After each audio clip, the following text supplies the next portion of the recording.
दोस्तों, आप सभी लोगों के सामने प्रॉफिट एंड लॉस का एक क्वेश्चन लिखा हुआ है।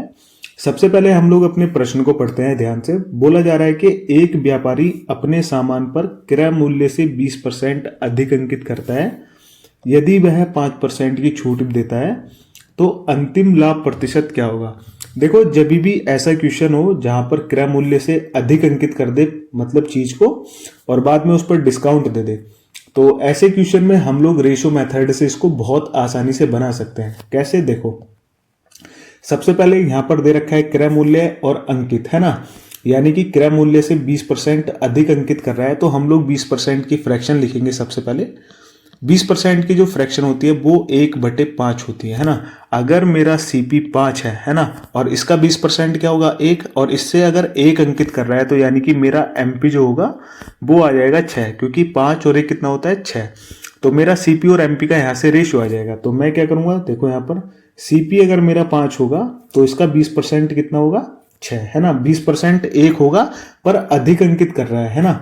तो एमपी जो आ जाएगा वो मेरे पास कितना आ जाएगा 6 आ जाएगा, है ना। अब आगे क्वेश्चन को देखो, आगे क्या बोल रहा है। बोल रहा है कि यदि वह 5% की छूट देता है। छूट जो दी जाती है यानी कि डिस्काउंट तो जो दिया जाता है वो हमेशा एमपी यानी कि मार्क प्राइस पर दिया जाता है, जो कि होता है अंकित मूल्य।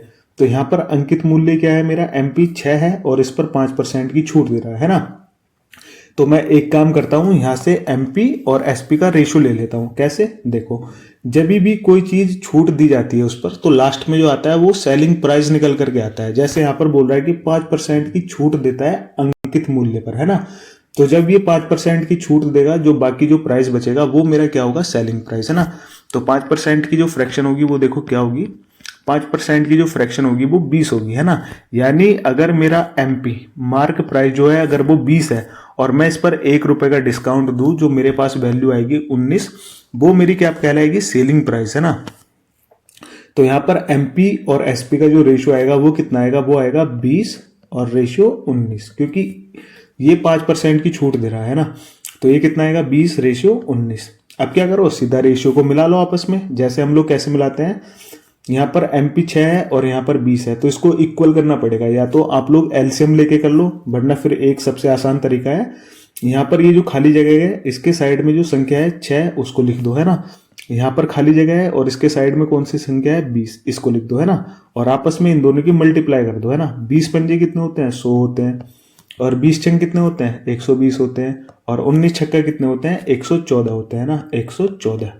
तो यहां से मेरे पास क्या रेशियो आ गया, मेरे पास सीपी का रेशियो आ गया, एमपी का रेशियो आ गया और एसपी का। अब मैं क्या करूंगा, अपना लाभ या हानि जो भी होगा उसको आराम से कैलकुलेट कर दूंगा। तो पूछ रहा है कि लाभ प्रतिशत कितना होगा। लाभ हमेशा सीपी पर निकाला जाता है, क्रय मूल्य पर। तो देखो कैसे, 100 रुपए की चीज थी और उसको बेच रहा है 114 में, है ना। यानी कि ज्यादा में बेच रहा है, तो मुझे क्या होगा, प्रॉफिट होगा। कितने का प्रॉफिट होगा, मुझे 14 का प्रॉफिट होगा, है ना। 14 का प्रॉफिट होगा। प्रॉफिट किस पर होता है, हमेशा सीपी पर, तो बटे में 100। और पूछ रहा है प्रतिशत ज्ञात करना है इसका, तो 100% से गुणा कर दो इसको। और यहां से देखो 100 से 100 कैंसिल हो जाएगा, तो कितना आएगा मेरे पास आएगा 14%।